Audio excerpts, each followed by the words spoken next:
मिथिबायना बेनिखायनो नोंखौ नुवाब्लानो लांदां लांदां मोनो आरो मानोना नों आंनि गोसोखौ खावबाय नालाय नंगौ नामा नोंनि गोसोआ नोंनि जायगायावनो गैला नामा आइ दावसो देलाय आयौ बाला आयै नों आंनि फन रायलायनायखौ खोनासंखोमादों आरो आंसो नोंनि रायलायनायखौ खोनासंखोमाखो ना नोंसो आंनि खाथियाव खोनासंहोबाय थादों लाजियाबो बिमानि सिगाङाव बेफोरबायदि रायलायनानै खिन्थिनो सोर हौवा बेलाय सोर जाथि गोमो गोथां फाख्रा सिख्रा हौवा लोगो मोनलायखो नोंलाय जाय हौवाफोराबो गोसो थोलायदों मेजेरलायदों बिसोरबो थाब थाब लाङा मा बालनो फनावल' रायलायबाय थानांगौ जाखो सोर जाथि गोमो गोथां सेंग्रा बेलाय जायनो गोसो थोदों आंनि फिसाजोखौ थाब थाब लां नंनायनि नङि फन रायलायबाय थानाया सलिया बेयाव आयौ बाला आया रायदों र' दाहाय रायलायगोन दे आयै बिदि रायथारो आरो खोनालायलांबायसो नोंनि रायनायखौ आंनि सिगाङावलाय मानोथो फन रायलायबाय थानांगौ जाखो खामानि दामानि मावनो गारनानै एसेबांथो हौवानि ख्लाब ख्लाब जादोंबा हाबाखौनो जाहैदो आरो आयौ बाला हाबा जानोनो गिबायसो आं हौवा गोसो थोनोलाय गियाखै होमबा जागोनहाय आयै हाबाखौलाय जाखानांगोनखाना मानोथो एसेबां आथुर बिथुर हाबा जाजानो लुगैयो रे थाब थाब हाबा जानोबा जा फिसा फिसौनि मोखां नायनांगौ आंहा बेयाव सिख्ला रागनाय नायनो हौवाजों फन रायलायनानै खिथिबाय थानाङा आंनि सिगाङाव नङा माथो आजिखालि बोराय बुरैफोरासो सिख्ला सेंग्राफोरनिख्रुइ बांसिन फन रायलायो आंथ' सिख्ला रागनाय बावसो आं जेबो मिथिथारा जायखिजाया हाबा जाथारनांसिगौ नोङो सोर जाथि फाख्रा सिख्ला बियो बेजोंनो थांदो जायजों मेने मुने फनाव रायलायबाय थायो हरसे मेगन एकदम मोदै जालायनाय आंखासो नोंसोरनि फन रायलायनायखौ खोनानानै मेगनानो मोदै जाफाजोबलायबाय आयौ बाला जागोन दे एसेबां बुंबाय जेब्ला ओरैनो दाहायनो खारसनहैनोसै आं खारसनहैदो बाबार नायनो बाथारबाय आं बिदि फन रायलायबाय थानायखौ खारसनहैनांसिगोन जाखियाबा लाखिना लाखियाथाय दिनै ट्राइ खालामना नायहैनि र' लाखिना लाखिया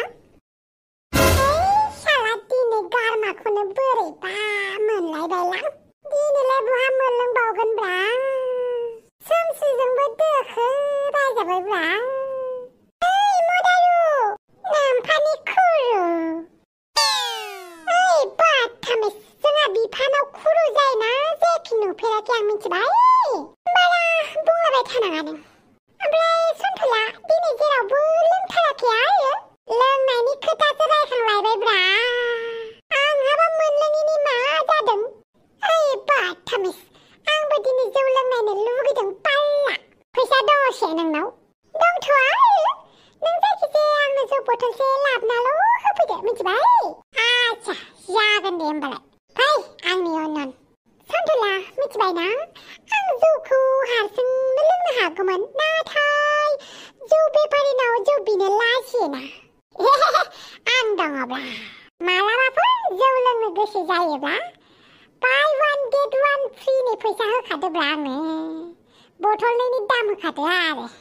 बथलसेया नोंनि बथलसेया आंनि मिथिबाय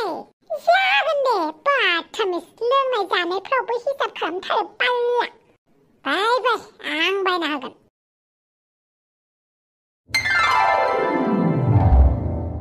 कंग्रेचुलेशन्स हापां आइजोफोरनि प्रेसिडेन्ट जानायनि थाखाय गोजोननाय थाबाय नार्जि बुदां आं बिराद मोजां खामानि मावगोन दे बिदिनो मोजां खामानि मावबानो जाबाय नाथाय रागाखौल' एसे खमायबानो जाबाय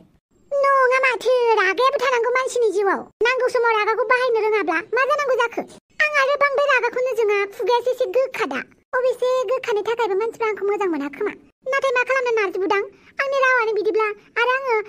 मोजांखौ मोजां गाज्रिखौ गाज्रि डाइरेक्ट बुंखायो आंनाव लाखुमालि गैया मा अब्लाबो दा नों समाजनि मोजां खामानि मावनो ओंखारदों जेब्ला खुगाफोरा एसे गोदै जानांगोन आरो राखां रासि आखल आखुफोरखौ गारनांगोन आं राखां रासिब्लाबोथ' आं गाज्रि नङाना आं मानसिफोरनि गाज्रि हाबा मावाथ' आं आइजोफोरनि मोजांनि थाखायसो मावनो नागिरदों आरो सोरबा आंनि सिगाङाव रायखुमा फैबालाय आं बेखौ रायहराबा माथो खालामनो दे आंबो रायखुमा फानसै आरो ओरैनोबा आङो बे हिनजाव बुरैफोरा ज' जिरायनानै मानसिफोरनि रायखुमानायफोरखौ बिराद नायनो बाखायो गोदो नोंजों आंजों लामायाव दालाय बेरायलाङाखै बेखौ जोंनि गामिनि मानसिफ्रा खथ्थ' रायखुमादों आंखौ दा बिदि आंखौ रायखुमानानै लाबावलाय आंनि सिगाङाव बखिना लाबावलाय गारगोन नामा आं बेखौलाय गामिनि मानसिफोरालाय होनखागोनब्रा सेंग्रा सिख्ला थाबायलांनोखौलाय रायखुमाखागोनखा जोंनि हादरा एसेबांबो गुबुन हादरफोरनि बायदि जौगाखां जायाखै बेनिखायनो साननाय हनायफोरा दासिमबो गोदोनि जुगावनो दं 21 सेन्चुरि जाबाबो कमप्रमाइसथ' खालामखानांगोन जों बेनो बेखायनोथ' जोंनि आइजो माहारिफोरा खामानि मावनांसिगोन हौवानि सायाव जानायखौल' माने नेबाय थाबा जानाय नङा हाउस वाइफ जानानै न'खराव खामानि मावनायखौबो आं गाज्रि बुङाखै थेवबो गावबा गावनि सायाव गावबा गाव डिपेन्ड जायोबा मोजां आरो ना हौवानि खोथा खोनासंस्लायस्लाय आं बेखौ सानो आरो बेनिखायनो आङो आइजो माहारिफोरखौ बेखौनो आङो मेसेज खालामनो सानो जोङो गाव गावनि आथिङाव गसंनानै थानाया बिराद मोजां आरो ना रिसार्चखौ जोङो बिमा बिफानिफ्राय बियालासिनो बा बिदाफोरनिफ्राय बियालासिनो बा बयफ्रेन्डफोरनिफ्राय बियालासिनो गाव हारसिंनो रिसार्च सोना लानाया जोबोद मोजां आरो ना मबाइलफोराव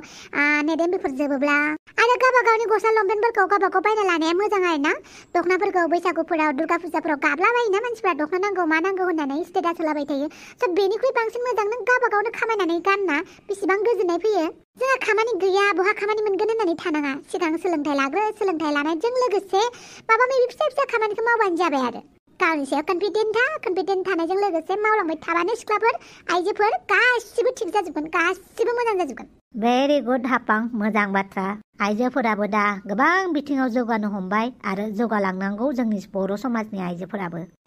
आंबो बेखौनो सानो बेलेगनि हौवाफोरजों बेलेगनि हिनजावफोरजों खास्लायस्लाय माबा मोनसे मावनानै राइट पार्सन चुज खालामना लाबानो जायो होननानै आं सानो आरो आयै मा जाखो बानलु बेदां सिथ्लायाव दावस्रि देलाया दावराव खालामफैगासिनो दङलै मा जालायखो बेहालाय फैलाय नायफैलाय बे दावस्रि देलाया मा मोनफैलायखो बेलाय मा दावराव खालामफैलायखो बियो जाथियालाय न'आव दङना गैगोना गैया गावनि रुमाव उन्दुगासिनो र' मा दावराव दावसि खालामदों नायहैनि आं मा जाखांफैलायखो ब्रा बे दावस्रि देलायालाय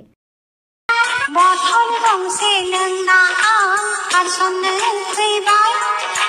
बथल गंसे लोंना आं फिनखेबा बुंनो फैबाय लाखिया बे नोंनि मर्जिसै लाखिया बे नोंनि मर्जिसै